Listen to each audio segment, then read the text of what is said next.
Hey guys, welcome back to another late night chat with Lonnie, and tonight Halloween on the mind and wrestling on the mind. Two things that you don't really normally associate with each other. But there was a time when you did, and I'm sure many of you know where I'm going with this.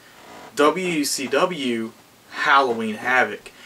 Tell you what, the WWE nowadays, with their pay-per-views, they really don't have a niche or a theme, anything. They don't do that anymore, and it's really a shame. Like, the only ones they really get is the Royal Rumble, because it's the Royal Rumble, and WrestleMania, because it's WrestleMania. Everything else, though, just kind of, they're starting to try, like, the Money in the Bank, and the Fatal 4-Way pay-per-views, stuff like that. They're trying to get a gimmick back on there, but it's nothing like it used to be in the day. And WCW, they did it right. I tell you, it not only Halloween Havoc, but you had Bash at the Beach, you had the Great American Bash. The WCW just all around knew how to put on a show. WWF back in the day, they used to. And few and far between, you can get a little bit of something here and there. But man, back then, they really had it going.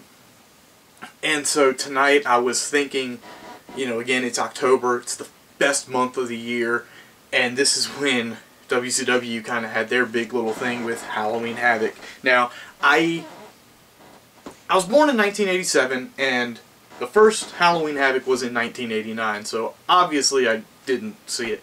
As a matter of fact, as much as I love Halloween Havoc, I've never honestly seen a Halloween Havoc all the way through. I never got to buy a pay-per-view. I never got to do anything. But I've seen, clips. I've seen stuff. I've seen sets. I've been online. I've looked at them. It's always something interesting. And I mean, the WWE on releasing some of their DVDs. They've even had some of the WCW matches on there, so it's been kind of cool.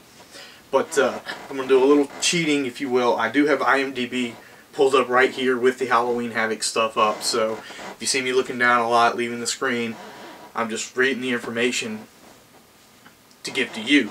But Halloween Havoc started in 1989, and one of their big matches, and I actually do own this, and I've seen this, but I didn't know it was Halloween Havoc, was the Road Warriors versus, wait for it, sorry about this, here it is, the Road Warriors defeated the Skyscrapers. Actually, that is a lie, that's not what I was thinking it was, my fault. I was thinking of the Skyscraper match, not that. Okay, anyway. Never really seen anything about this. Tom Zink, who was known as the Z-Man, defeated Mike Rotunda. We've got the Samoan SWAT team, Samu Fatu, and the Samoan Savage defeated the Midnight Express, who I absolutely do know. Tommy Rich defeated the Cuban Assassin. This is the first one, and this is WCW way back in the day, so of course none of this stuff is really up to par with the things that I'm going to be talking about here in the near future, but the Freebirds defeated the Dynamic Dudes, Shane Douglas and Johnny Ace. I do believe we all know who that fucker is, don't we? And let's see here. Basically, the main event was Ric Flair and Sting defeating the Great Muta and Terry Funk. I don't have any information based on like what happened, what the rivalry was, but that was the first match. All in all, I'm sure the main event was really, really good, but everything else kind of hit or miss on that. So we're going to scroll down.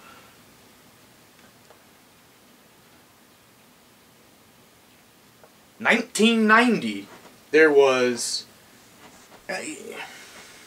again, I don't know any of these really things going on, so it's really kind of hard to get invested, but I do see right here the Steiner Brothers versus the Nasty Boys. I tell you what, I do believe I actually owned this match on a VHS tape.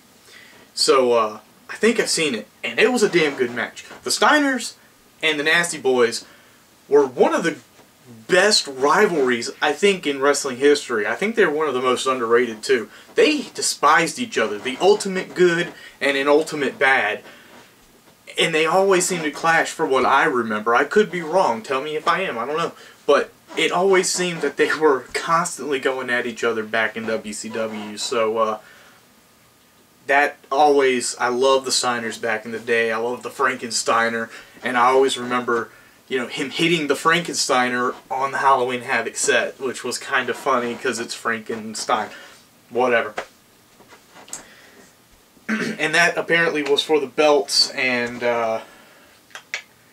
yeah, Scott pinned Knobs with the Frankensteiner, like I said. Told you. Let's see.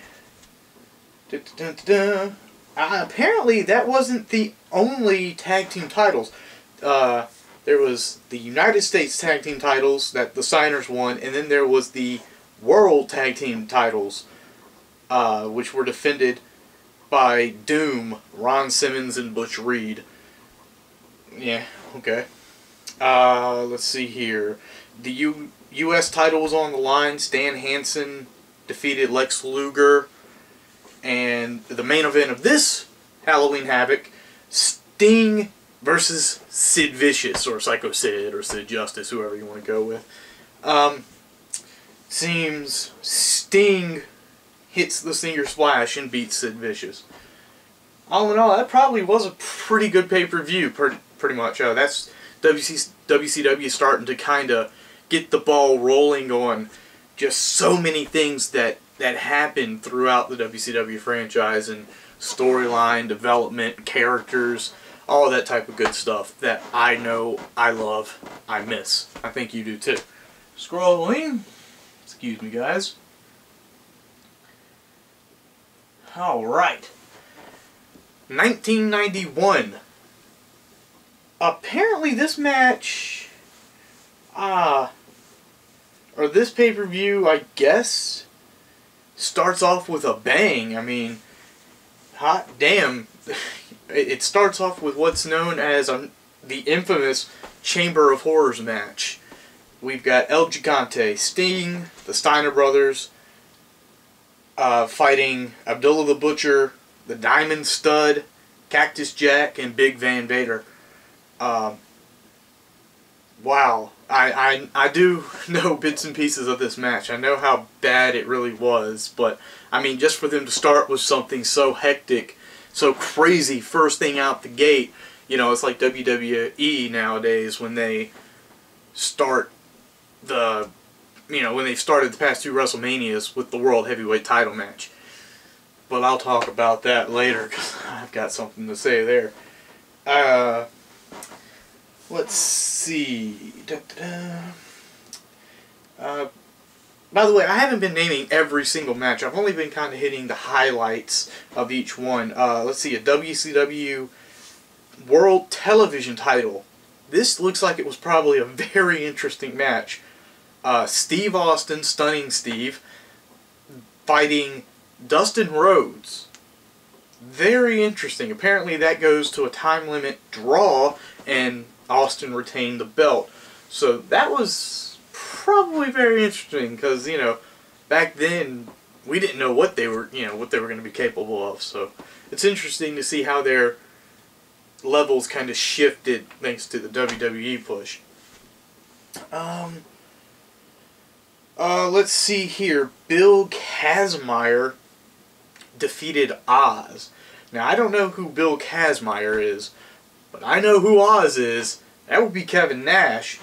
Apparently, Oz was forced to submit, and he was the replacement of Cactus Jack. So, wow, that sounds terrible. Just awful. Let's see. Let's keep going down. Oh, okay, we've got a light heavyweight title match in this one. Brian Pillman versus Richard Morton. I'm sure it's Ricky Morton. And apparently Pillman won. So I'm sure that was a fucking great match, because the light heavyweight division back in the day, when they were actually able to do stuff, they were great. They knew how to perform, and especially Brian Pillman. That guy, miss him. You know, I have his DVD. I'll be talking about that too. But man, that man, well ahead of his time. Miss you, Brian. Then we've got the main event of this one. Turned out to be Lex Luger with Harley Race against Ron Simmons with Dusty Rhodes.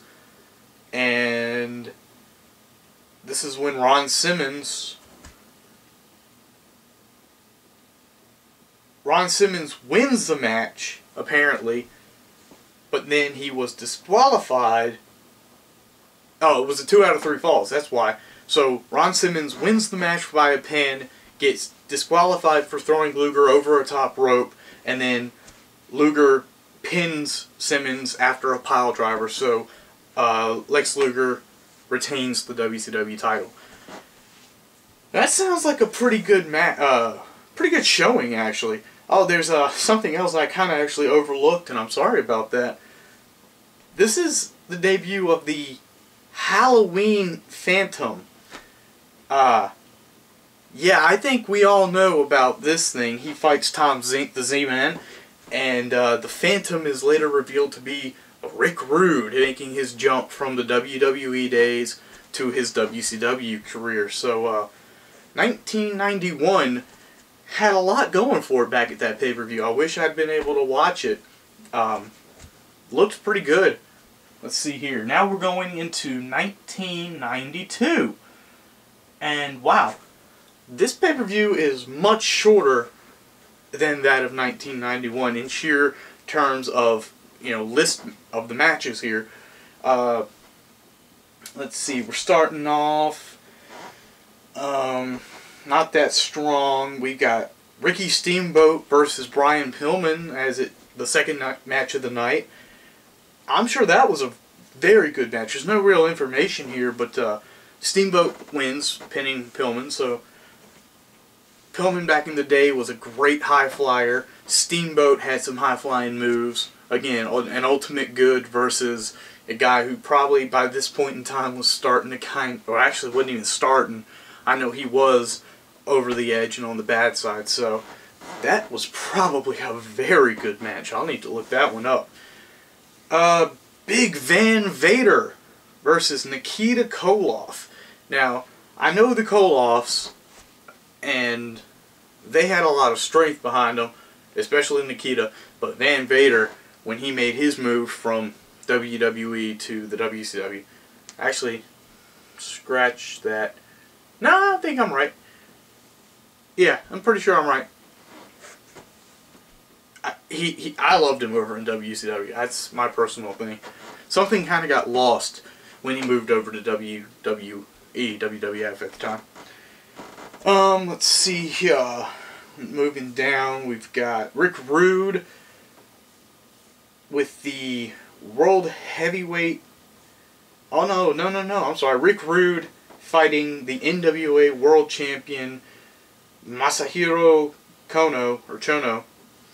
So, Chono was disqualified for throwing Rude over the top rope. And Rick Rude's U.S. title wasn't on the line. That was probably actually a really good match. Rick Rude usually could work very well, and I know there are a lot of Japanese and Asian wrestlers, especially back in the day, and even today, who could put on some very good stuff. So that was probably a really good match there. Let's see here. The main event, I guess the, coup de grace of this pay-per-view, though, I've seen. It's not all that impressive. It's Sting versus Jake Roberts in a coal miner's glove match. I mean, this whole pay-per-view seemed like the whole Halloween Havoc theme of it just got lost. I mean, they tried here in the end because apparently, Roberts brought his snake, and obviously, and Roberts got bitten by his own snake, it says. So, I don't know. Snakes are scary, but it's like they kind of lost something there. I don't know. It doesn't seem like it was all that great of a pay-per-view. Let's see here. That was 1992. Now going into 1993, there was Ice Train, Charlie Norris, and the Shockmaster defeated Harlem Heat and the Equalizer. And Harlem Heat, I should mention here, for some reason it says their names are Cole and Kane, both with a K. And I don't know who the Equalizer is, no idea. But the Shockmaster apparently gets the win. We all know the Shockmaster. We've seen the awful thing over and over again, so there's no more to really talk about that. Looks like Paul Orndorff fought Ricky Steamboat. That was probably a good match. And Paul Orndorff wins by a count out. Now, he had some guy named the Assassin with him, so I'm sure he probably had a hand in that somewhere. Oh, man, here we go. This will be... Oh, yeah, this looks like a good match. The WCW Television Champion, Lord Steven Regal, versus Davey Boy Smith. That's right, the British Bulldog. I bet that was a very good match. Two Brits, two great performers, two very differing styles. So that probably was a good match, and it came to a time limit draw with Regal retaining the belt. So that probably went on to be a bit of a longer rivalry, and they probably fought again, and who knows what happened. I'll probably look into it, and you probably will too. Let's see. Well, this is kind of interesting. Dustin Rhodes versus Steve Austin. So this is the second time they fought at a Halloween Havoc, and this is for the U.S. title. And Dustin Rhodes wins this time, so who knew? I had no idea. Again, I didn't get to watch these. I didn't get to order them. You know, this is 1993, so I'm not even that old yet. But moving on. Let's see here. What other match? Sting versus Sid Vicious. That was probably a very good match. Sting wins with a roll-up. And Rick Rude versus Ric Flair for the International World Heavyweight Championship. That was probably their version of the Intercontinental title. And Rick Rude actually wins. So, interesting. That was probably a damn good match. Again, two great performers. You can't go wrong. That's just great booking right there. And then the main event was Vader versus Cactus Jack in a Texas death match. And this is where they kind of lose their drive, I guess, because this does not sound at all interesting. Vader wins after pinning Cactus Jack on the stage with a DDT on a steel chair. Harley Race was out there with Vader apparently. He tased Cactus Jack to keep him down for the referee's 10 count. Okay, and apparently this was a spin the wheel, make the deal, where it was random. So, I don't know. It might have been good. Cactus Jack back in the day, obviously, Mick Foley and Big Van Vader, they probably had a lot of potential, and it probably was a nail biter, I guess, in the sense of it's a, Iron Man, not an Iron Man, I'm sorry, last man standing match, excuse me about that. But, I don't know, after seeing Rick Rude, Ric Flair, that to me sounds like a main event, not Cactus Jack and Vader. Even though it's a special match, I don't think it was as good. It could have been as good as Ric Flair, Rick Rude. So, see, that WCW kind of, they love to do that, and WWE is starting to kind of, now. So anyway, let's move on down to 1994. Alright. Let's see here. We've got...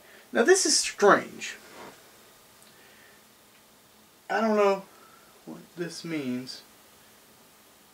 Doesn't matter. We'll move on. Let's see here. I don't know. This doesn't seem to be all that interesting. I mean, we got a lot of names, but let's see. I guess we'll talk about, I don't know. Jim Duggan defeated Steve Austin? What? Didn't even know they fought. Okay. That's kind of a weird matchup, and it was for the U.S. title. Austin was disqualified for back body dropping Duggan over the top rope. Okay, sure he was. I don't know. We've got the Nasty Boys versus Terry Funk and Bunkhouse Buck. I don't know. This one kind of doesn't have any pizzazz, it seems. The main event, Hulk Hogan versus Ric Flair. Mr. T was the special enforcer, and it was a steel cage match, career versus career, for the WCW World Title. That was probably... I mean, it probably wasn't the only good match of the night, but the rest of these just kind of seemed like they were kind of thrown together to do whatever just so you can get to this. Like, this is what you really want to see. And I know you can say that about any pay-per-view, but this just kind of seemed like it was you know.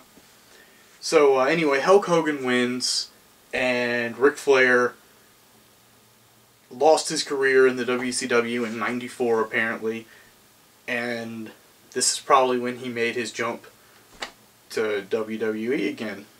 Or he took time off. I don't know. I don't really remember.